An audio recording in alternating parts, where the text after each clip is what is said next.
Assalamualaikum warahmatullahi wabarakatuh. Puji dan syukur kepada Allah Subhanahu wa taala, salawat dan salam kepada junjungan besar Nabi Muhammad sallallahu alaihi wasallam, kepada keluarga dan sahabat sekalian.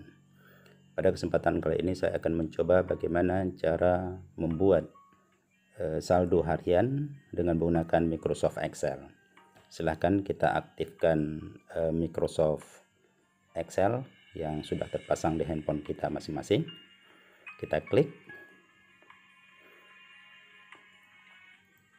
Baik, nah sekarang kita klik plus untuk mengopen sebuah dokumen. Nah, kita klik di tabel Excel-nya. Oke, nah sekarang akan muncul lembar kerja Microsoft Excel. Nah, di sini kita langsung mengetik di FX, ya, langsung kita klik di kursor di FX. Kita ngetik ya, judulnya menghitung saldo harian.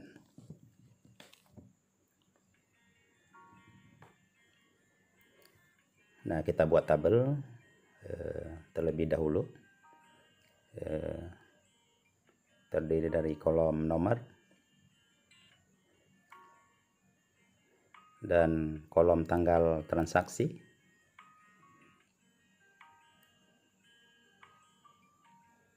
terus kita buat kolom uraian.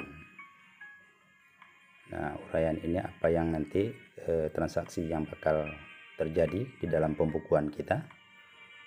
Nah, di sini adalah kita buat uang masuk.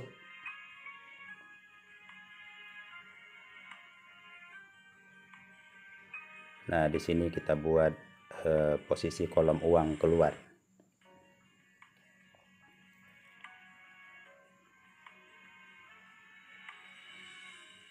Terus berikutnya adalah kolom saldo. Nah, ini untuk mengetahui berapa saldo harian kita setiap kali transaksinya. Nah, ini pembukuan ini sangat bermanfaat untuk kita untuk kontrol keuangan kita pribadi. Nah, sekarang kita atur kolom-kolomnya sesuai dengan lebarnya masing-masing. Yang kira-kira kita persempit, yang diperlebar kita perlebar. Caranya adalah langsung untuk memperlebar dan memperkecil kolom, itu arahkan mouse-nya itu di posisi kolom, ya, kolom A, B, C, D itu. Nah, arahkan mouse ke sana, pendam klik, arahkan di garis 2, ya, oke, ada garis 2 yang di posisi warna hijau.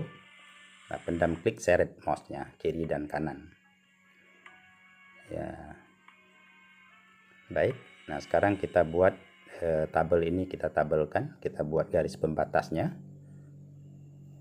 kita blok tentunya sesuai dengan batas yang kita inginkan. Nah, terus pilih menu yang ada di lingkaran merah tadi. Nah, terus pilih border, ya, membuat border. Oke, terbentuk tabel, ya, terbentuk pembatas garis, pembatas tabelnya. Nah, terus di atas tadi kita buat merge cell, ya, oke, gabung sel, ya. Nah, setelah diblok, ya, klik menu gabung sel. Nah, sehingga judulnya itu sesuai dengan lebar tabel. Nah, ini tulisan kita atur, ya, kita ketengahkan. Ya, kalau mau kita ketengahkan, kita ketengahkan. Terus kalau mau kita kasih warna hitam atau bold, ya, diklik menu bold. Nah, ini kita isi satu per satu. Di sini saya mencontohkan hanya untuk 5 kali transaksi atau 5 data.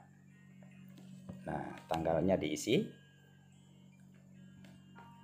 sesuai dengan tanggal yang diinginkan.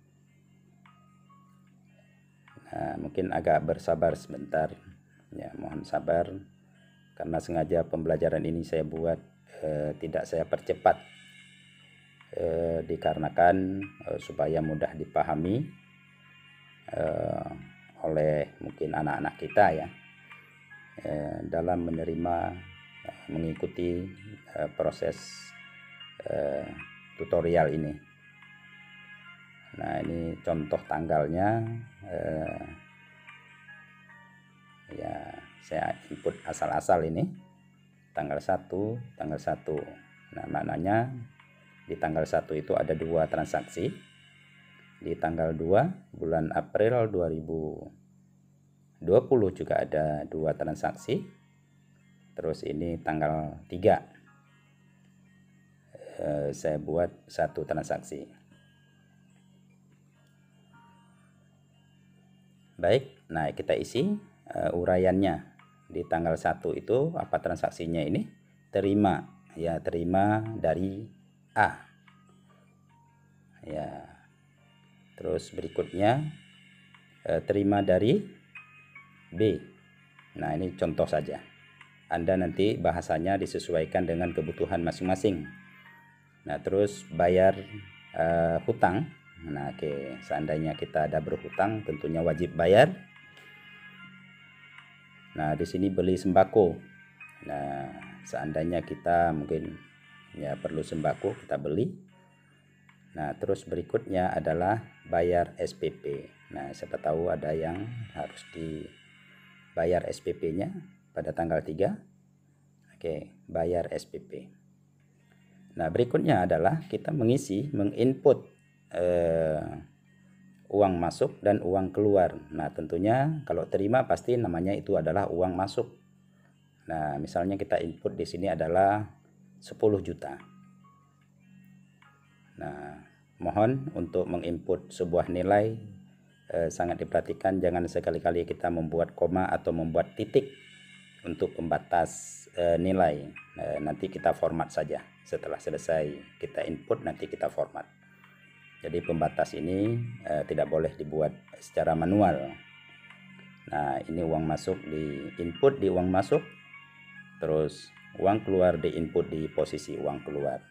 Sementara di sampingnya itu harus dikosongkan, karena di Excel ketika kita tidak menginputnya maka sel itu dianggap nilainya adalah 0. Nah, diisi 0 juga boleh, tapi sama saja ya, kita kosongkan saja.